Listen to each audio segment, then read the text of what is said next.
So my name is Carl. I better pronounce that in American Carl, which is Carl. Otherwise I get Kyle or Paul when I go to Jamba Juice anyway. I'm in tech management, kind of in the music industry, but I never go near artists, but I do see the odd band play. That's what I do. I'm a big fan of Sofubi, soft vinyl made in Japan. Generally boutique style operations who are making them, individual artists, making small limited editions. I occasionally license stuff, but most of the time it's their own creations, their own vision made into something maybe influenced by something historical. There's a lot of reference points going around these days, and then when one artist finds a reference point, another artist can sometimes start riffing off that as well. So yeah, these days it was once named Neo Kaiju, so new monster toys from Japan. So why do I collect them? I remember I was desperate when Star Wars came out for a Star Wars figure. Did not have one Star Wars figure. And when finally got to a store that had them in England, the only one they had left was Princess Leia. Now, not a misogynist, but I'm a boy and kind of boys' toys, and if I was going to spend it was a few pounds back then, it was not going to be Princess Leia. I didn't have the money and I didn't get Princess Leia. Sorry, I really wanted Darth Vader or Luke Skywalker, something like that. Anyway, when I was a kid, we didn't have that much money. I liked Action Man, or G.I. Joe, as Americans know him. One day on the playground, some kids had this super cool toy. It had clear flesh outside, and it had either twisted mutated organs inside or metallic machinery, Henshin cyborg, transformation cyborgs. That was pretty far-sighted for that time, way ahead of its time. I saw these toys, they blew my mind at the time. I had to save up a lot of money for a lot of months. I lived in a small town, coastal northern England, so finding them was tricky. Found them, bought one, months later bought another. I was pretty stoked they had interchangeable parts. I always kept these toys, kept the boxes. Years later I found there were other toys that kind of looked similar, had similar reference points. Henshin Cyborg and Muton and Cyborg and Android A formed the basis of my collection. In the late 90s, the internet was around searching for the origins of these toys. Found out what I was collecting was licensed in the UK, and it was actually a toy that was a G.I. Joe style toy that was licensed to a Japanese company who then relicensed, and a smaller version was made for the UK market. And I found that a lot of the people now, when I was looking for these toys, a lot of Japanese designers were influenced by these toys. That got me investigating those, and meeting a few like-minded people in the early 2000s really got me into it full time. I'd been into the Hong Kong scene like Jason Su and Michael Lau, and kind of designer toys were new, but I'd always kept these clear toys with guts. And finding these smaller mutated twisted versions which were made of soft vinyl was pretty exciting. And then there was a book published called Get On Street Bible. The Japanese publishers would make these things called a MOOC, which is like a catalog of all the toys you could get. And it had the most amazing toys in there. There was stuff by Pusshead, who I was familiar with from the 80s. And they had these called Cocobat Joe, which I kind of realized Pusshead also had something to do with. Cocobat Joe was made by Medicom, and Medicom seemed to be producing a lot of these toys, and some of them were related to bands like Mad Caps or Markets, Japanese alternative and punk bands, and Balzac, who were kind of like a Japanese version of the Misfits. All these reference points that really speak to me. I used to like alternative music a lot, punk rock, metal, skateboarding, and all this stuff's in their references. So it just drove me towards this soft vinyl scene because it's DIY. People could sculpt these toys, get molds made, and get these produced, and then hand paint them. There's a lot of artistry in them. And then there's the exclusivity of it, super limited editions. So I was getting into that heavily around, late 2004, 2005. Then I discovered Super 7. I went to Japan for the first time, and I met the owner of Secret Base. This is a Secret Base collab shirt I'm wearing. We had a lot of the same interests and stuff, even though the owner, Hidi, his English wasn't great, and my Japanese was, and still is, non-existent. I went there and met Hidi. We did some trades. I traded some of my UK licensed Muton and Cyborgs, and I got the Takara Henshin Cyborg 12-inch figures. Also toys made by Hidi, which I'd already been collecting, and started collecting Secret Base with a vengeance, and tried to get super complete.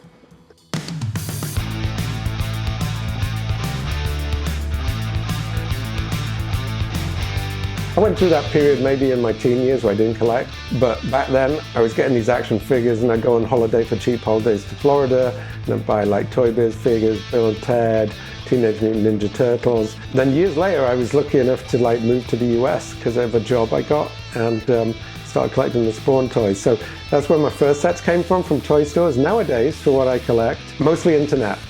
So many sources, Japanese auction sites, but there are so many makers now, and some of the best makers, very creative makers, are based in the US. Buy from them. These days, supply is always less than demand, so with lotteries, you enter an online lottery. There's sometimes a bit of adverse competition in terms of things are worth more than what you pay for them. That arbitrage value is there.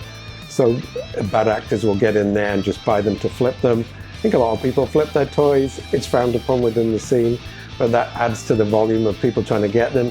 We have festivals like DesignCon, which grew from being Keyology in 2004, in one room with 10 tables in Pasadena, to now this massive operation in Anaheim at the convention center there. 5 Points, run by Clutter Magazine, another festival, get people over from Japan, a lot of new makers from China coming over. Amazing festivals in Japan, which few of us can ever get to go to, with their own rules of engagement. Those are pretty exciting. I mean, I've been to one in my entire collecting life, and then there's buying direct from the makers, you know, through connections or through relationships you've made. I think that pretty much talks about the main ways to get the toys.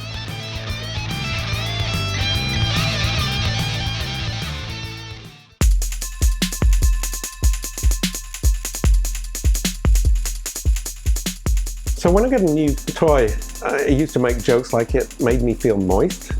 I remember once I was asked by some CBS radio interviewer when I'd bought something called the Pusshead Grail bag, how I felt, and I said moist, and he immediately switched off the microphone. To be serious, I guess it's a little bit, I think I mentioned at the beginning, the borderline kind of affliction of collectors have. So of course, depends what you're looking for. Sometimes it can be almost routine because you know you're going to be able to get that. But when it's a chase involved, or you didn't expect to get that, say it's an auction and either you're surprised to find that thing or you're very surprised to get it at the price you can afford, then of course, yeah, it's a rush. I think most people experience that feeling these days, whether it's a like you get on Instagram. So yeah, it makes you feel pretty good, especially when you fill a gap in your collection. That is awesome, and sometimes you can just stare at that object for ages. But as I get older, I keep thinking, oh man, am I filling my life with like objects? There's still some that'll do it for me. It's definitely an interesting feeling that I analyze more these days. Displaying my collection is a problem. I ran out of space, and I remember moving house to have a bigger place. Not that I can just like have the funds to do that, but it made sense for various other reasons too.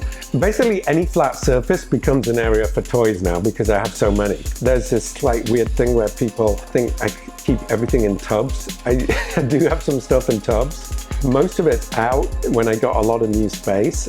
I'm going for this open shelving look. I think you might be able to see it behind me, as well as cabinets. So there's a lot of dust around, but I kind of trying to get a clean look. I mean, I would aspire to minimalism, but I collect stuff, so that's like really tricky, right? So I'm trying to go for open shelving. It's everywhere. Originally, I was supposed to have one big toy room, and stuff exploded out of there into the main house. And these are super rare. I sculpted them. I made a joke of it by putting them in with the rarest, most expensive toys.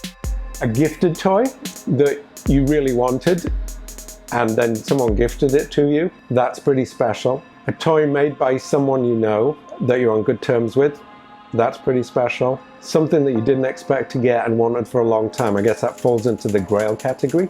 I have what I think is an interesting story about one toy. It's certainly a very cool toy. It was sent from Australia, and it disappeared when it got to the US. But then the seller got an email from someone in LA saying they were driving behind a post office van on La Cienega and a bunch of boxes fell off. And one box got stuck under their wheel in their wheel arch. This person eventually ended up just dropping it off at my doorstep, and this totally bashed box. And inside was the toy. So I got this toy weeks, maybe months later. It was fine when he got it out of the box, but I just thought it was pretty interesting that it came from Australia to be stuck on. Anyway, Post office never even said anything about it, which I thought was quite funny. Tracking just ended. So that was kind of cool that I got that, and I was just looking at it today. There's certain makers I really value more than others, and I focus on, and those toys will always be valuable to me when I get them.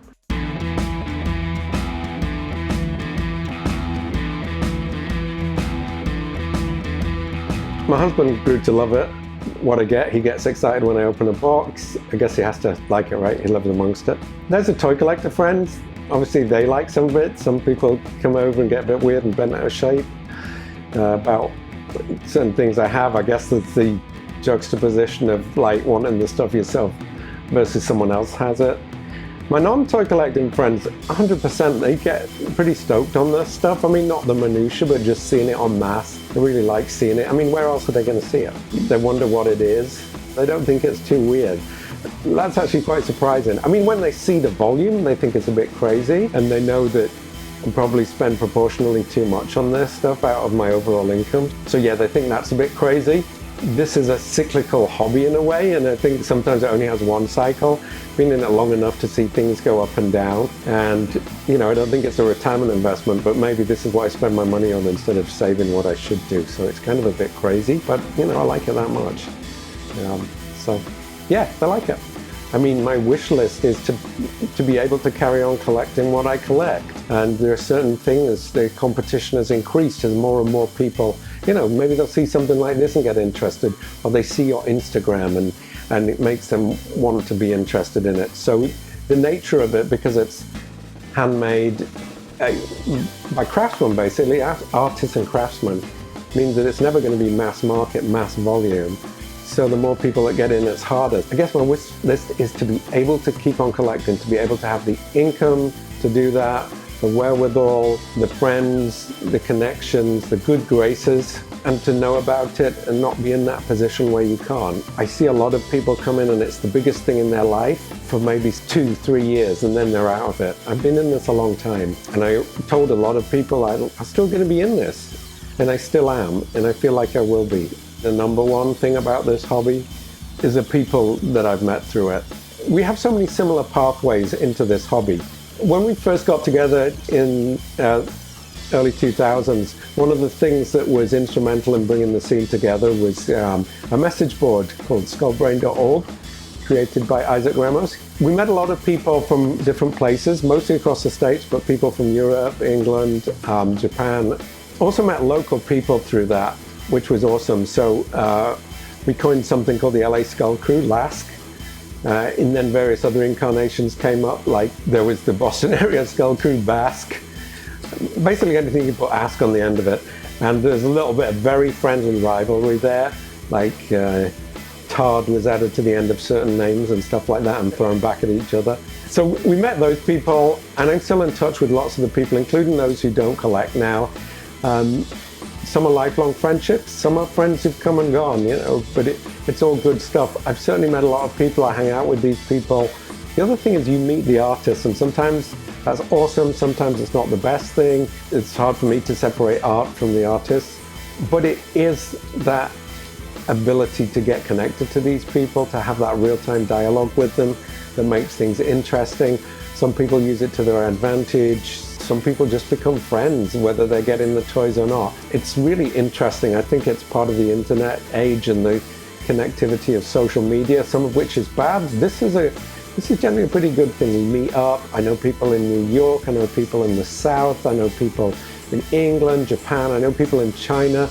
I mean, can you believe it? If you'd asked me 10 years ago, would I have someone from China coming to stay with me? I said, I don't know, probably unlikely, but now there's a whole bunch of Chinese artists. Get friendly with someone before they become a toy maker, then they become a toy maker and they end up staying with you. I guess it's a bit like the punk rock scene, you know, where people would go and stay at each other's houses. I never had that ability to really do that. That's probably the number one cool thing, apart from the endorphin rush, again, that new toy or winning that auction. Yeah, that's pretty hot too, but making friends and a real human connection, just not over the internet. I think any way you can get that these days, there's a ton of loneliness out there, and having that connection can't be beat. Really good stuff.